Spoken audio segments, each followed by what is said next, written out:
when I started my placement in this very nice church. So I would like to thank you for everyone. Your Christian background is very important for me because of you I can see the scripture from different perspectives. We are from different countries, and for me it's very helpful. Thank you for your big help. Thank you for this very nice 1.5 year. Yeah. Also, brother elder, I already have 3 kids, and so for me 4 is good, but I'm not sure about my wife. That's why we will do it. Yeah. Okay, today topic of our sermon today is idolatry. It's a very important topic, and when we would like to start to share the gospel, we have to start from the explaining what is idolatry, what is our human nature. It's very important. Yeah, our human nature is we have a free will, everyone.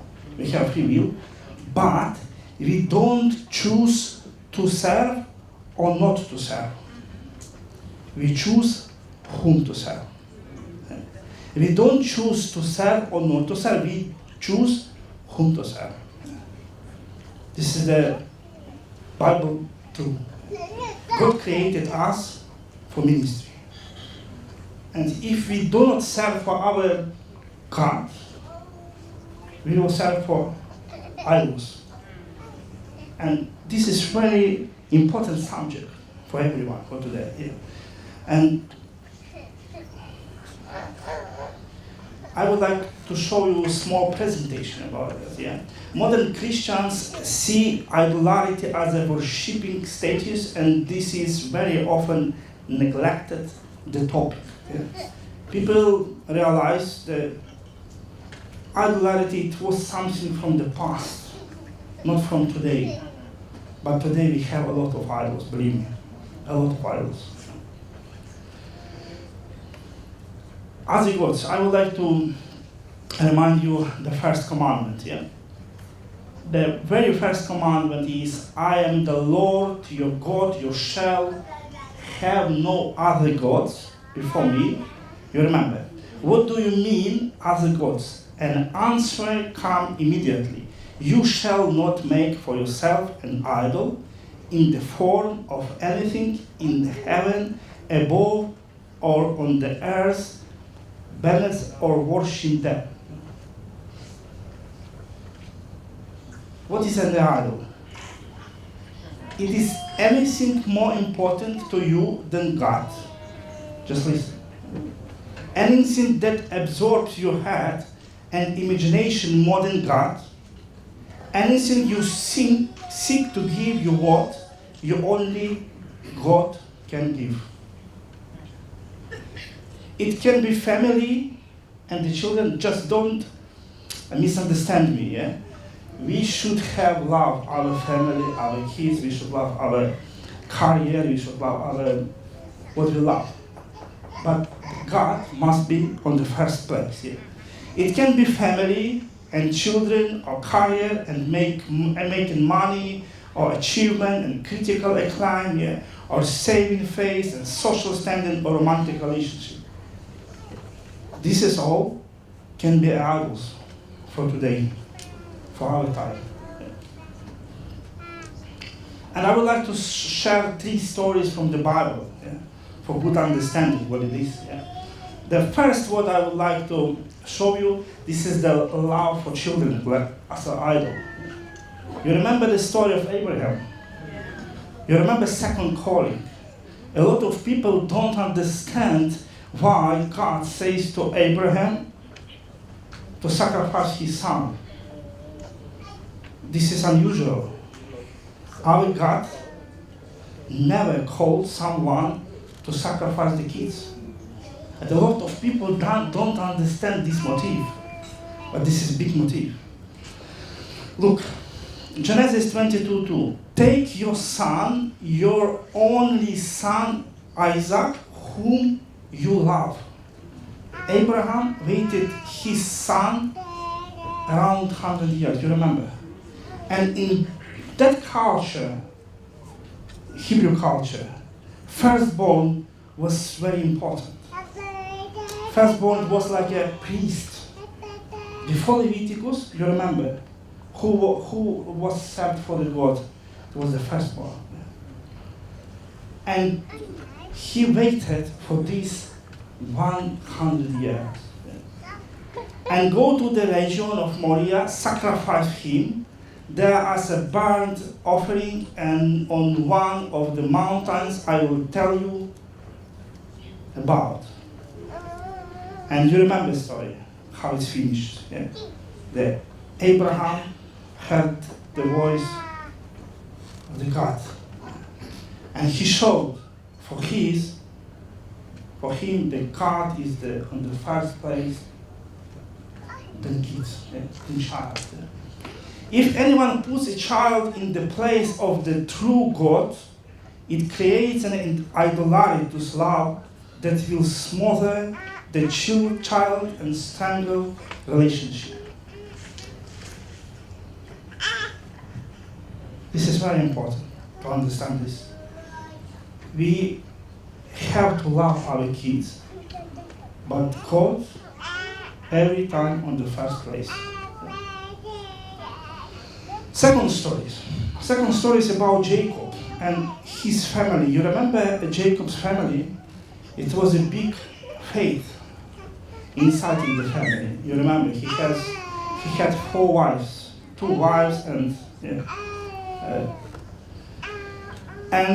he had like an idol romantic relationship. Jacob had the problem with love in the family. You remember his father Isaac, he loved Esau, and his mother loved Jacob. He had a problem in the family, and he believed when he will have a good family, will be fulfill his life. Life will be accepted. And for his romantic relationship was very important. Yeah? And Genesis 29:6-20. And now Laban had 2 daughters. The name of the older was Leah, and the name of younger was Rachel. Leah had big eyes, but Rachel was lovely from beautiful. Yeah. Jacob was in love with Rachel, and so Jacob served 7 years to get Rachel, but they seemed like only a few days to him because of his love for her. He loved Rachel. It was very strong. For 7 years, like some days, was for him. Yeah. And what happened with Jacob? Yeah, he had a lot of problems in the family. Yeah, of course God can bless, and God blessed. Yeah, we understand that from his family. We have 12 tribes. Yeah, we have God's people. But what happened with him? He had a big problem inside in the family. He had a big faith between the sons, between daughters. You remember? He had a problem with firstborn because he loved Rachel and he loved more Joseph. But firstborn was Reuben. You remember? It was a big problem. Why?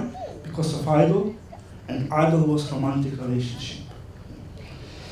And what happened with Jacob in the end? You remember in history when he fought with God, you remember, with angel, and he asked, I come to allow you go, just please bless me, you remember? He understood that for him, God is more higher, is more important than romantic relationship.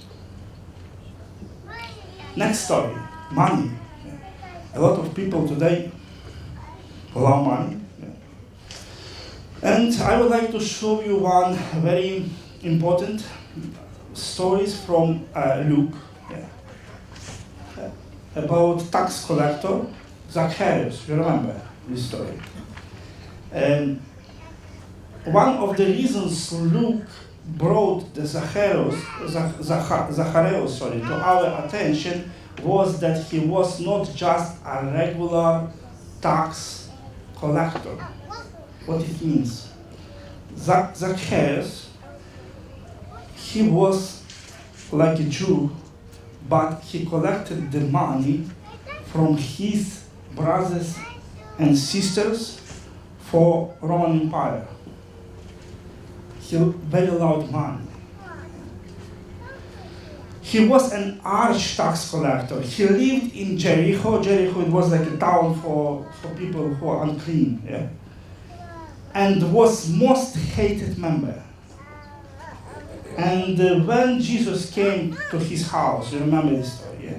He understands, he realized about his idols. And his idols was like money. He loved money. And what he says, but Zacchaeus stood up and said to the Lord, "Here and now I give half of my possessions to the poor.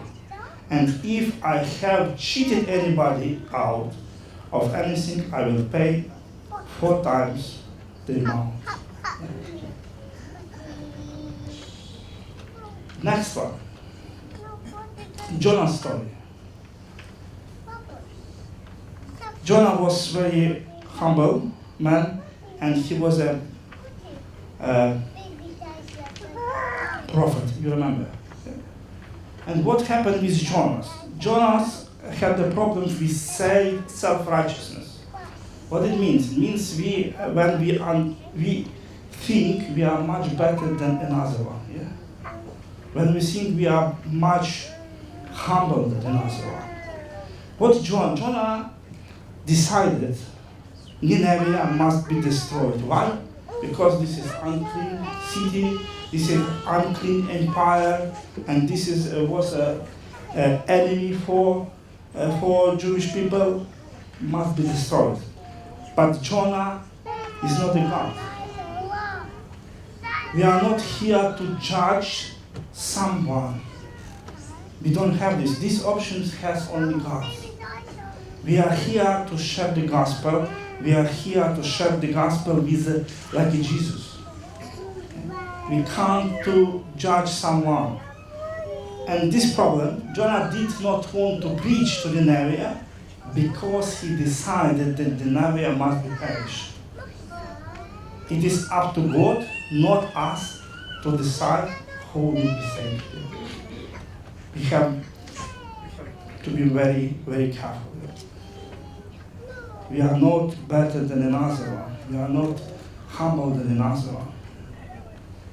We have to share, we have to pray for everyone. We have to pray for this world, to save this world. This is our mission in this world, not judgment, not judgment. Okay, this is very easy when we are talking about theory, yeah? Theory. How to do in the practice. How to check yourself, not your neighbors, yourself. How to check yourself whom we serve today. Can we check in our life if we have some idols in our life? Yeah? First one, what do you think about most in your life? Just ask you. Yeah? In your mind, what do you think? This is God on the first page or not? Or something another one? I don't know, mortgage, car, I don't know, business. Yeah. What is on the first place when you are thinking? Next one, what exactly do you spend more money and time on? Are you ready today to spend for God? Are you ready today to spend for your kids, for holiday, for kayaking? I love kayaking, and I love river Thames. Yeah. Well, and last one, how you serve God. Ask yourself, what are you doing for the gospel today? What is your ministry today? You can't be a pastor, you can't be You don't want to be, someone management, church management. Yeah. What are you doing? You can help with, some physically, yeah, in the church. You can help to people. What are you doing? What is your ministry today? Ask yourself, what I do today, because this is important. It's very important what you do today. Check you and pray. Pray. And this is not, if you have some idols, this is not a big problem. This is the process. Our life, this is a process. Every time is a process. We've never been like without sin or without we've never been like a holy. Every time we have everyone has a private faith in your life. Everyone. Just check you and try to pray and try to remove these idols. And remember, we don't choose to serve or not to serve. We just choose whom to serve. And I believe you serve for our true God, Yahweh God. Amen. Amen.